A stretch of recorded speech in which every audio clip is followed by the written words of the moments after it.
আমরা গতানুগতিক রাজনীতিতে নয়, আমরা নীতি ও আদর্শে বিশ্বাসী হয়ে বিগত 18 বছর আগে আমরা মনান্দিয়া পরিষদ গঠন করেছি। যেহেতু মনান্দিয়া পরিষদ রাজনৈতিকভাবে নিবন্ধিত না, সেজন্য পরিষদের পক্ষ থেকে আমি স্বতন্ত্র প্রার্থী হিসেবে নির্বাচনে প্রতিদ্বন্দ্বিতার জন্য মনোনয়নপত্র জমা দিয়েছি।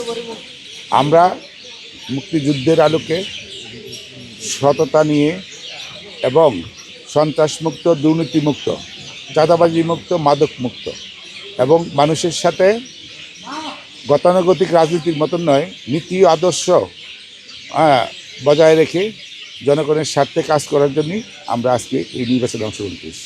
আমরা মনান বিয়ার আদর্শে দাঁড়িত।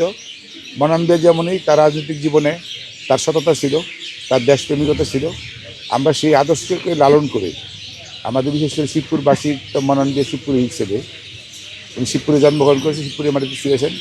আমরা মনান বিয়ার আদর্শে আদর্শিত হয়ে আগামী দিনে ওনাকে অনুসরণ করে আমরা শিবপুরের জনগণের জন্য কাজ করার ইচ্ছা পোষণ করাতেই আমরা এই নির্বাচনে অংশগ্রহণ করেছি।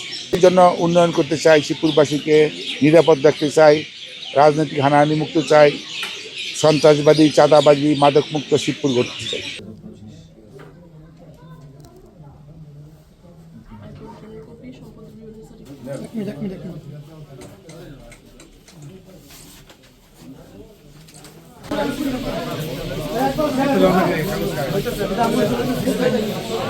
তো নিচে আমার তো পুরো লাগবে।